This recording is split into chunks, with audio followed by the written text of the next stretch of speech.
নমস্কার বন্ধুরা, সবাই ভালো আছেন আশা করি। আমিও খুব ভালো আছি। আপনাদের সঙ্গে গল্প গুজবে, নাচে গানে, লেখায় একদম বিন্দাস আছি। তো আজকে একটা গল্প বলবো, শাশুড়ি এবং জামাই। জামাই অনেক দিন পর শ্বশুরবাড়ি বেড়াতে গেছে। জামাই আদর বলে কথা। এমনিতেও কথাই বলে যে মেয়ে আছে তাই জামাই আদর, নইলে জামাই গাছের বাঁদর। তা মেয়ে যদি থাকে তাহলে জামাই আদর হয়, আর মেয়ে না থাকলে জামাই গাছের বাঁদর হয়ে যায়। তখন আর অত আদর যত্ন থাকে না, ব্যতিক্রম থাকে। তো যাই হোক, এক্ষেত্রে মেয়েও আছে জামাইও আছে। এবার বুঝতে পারছেন তাহলে আদরটা কোন পর্যায়ে পৌঁছতে পারে। তো অনেক দিন পর মেয়ে জামাই বেড়াতে এসেছে। শাশুড়ির আনন্দের সীমা নাই।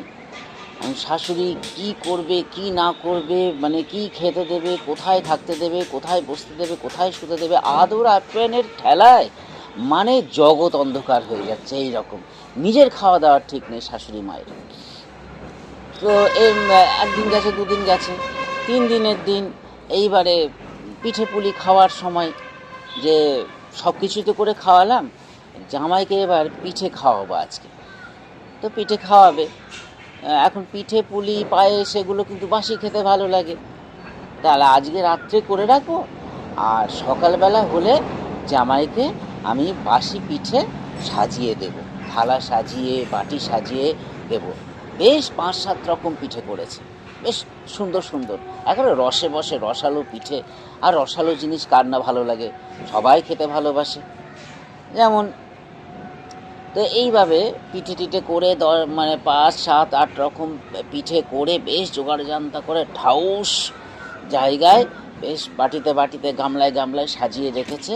সকালটি হবে, জামাইকে মুখ টুক ধোয়া হয়ে গেলেই মানে শাশুড়ি মা একেবারে সামনে যত্ন সহকারে পিঠে খেতে দেবে।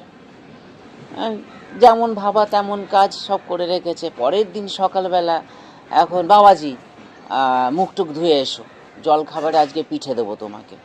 বলছে হ্যাঁ মা ঠিক আছে তাই। তো সে জামাইও ঠিক মতন শাশুড়ি মায়ের কথা অনুযায়ী মুখ টুক ধুয়ে একবারে তৈরি হয়ে চলে এসেছে, পিঠে খাবে। এখন বেশ সামনে পিঠে সাজিয়ে দিয়েছে, তরিবাত করে সাজিয়ে দিয়েছে।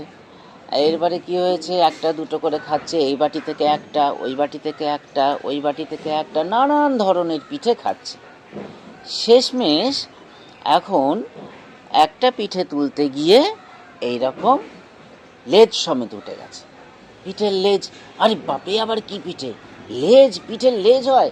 শাশুড়ি মেয়ে হাতের কাজ এত সূক্ষ্ম।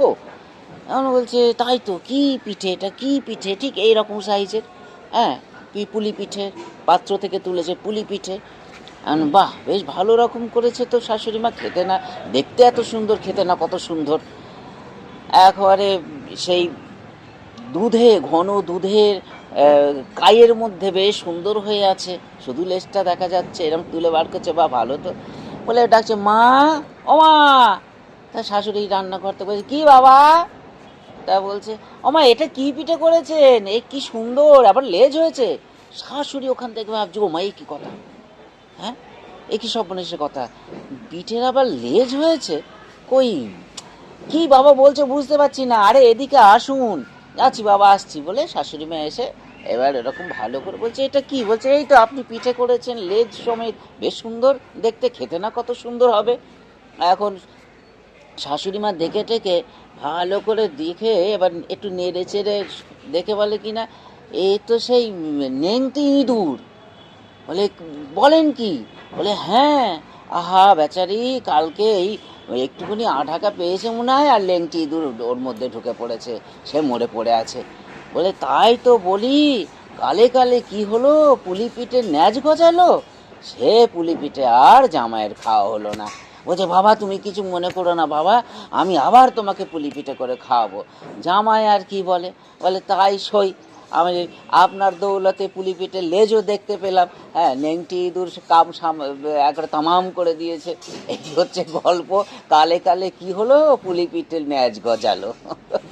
নমস্কার, কেমন লাগলো বলবেন। ধন্যবাদ।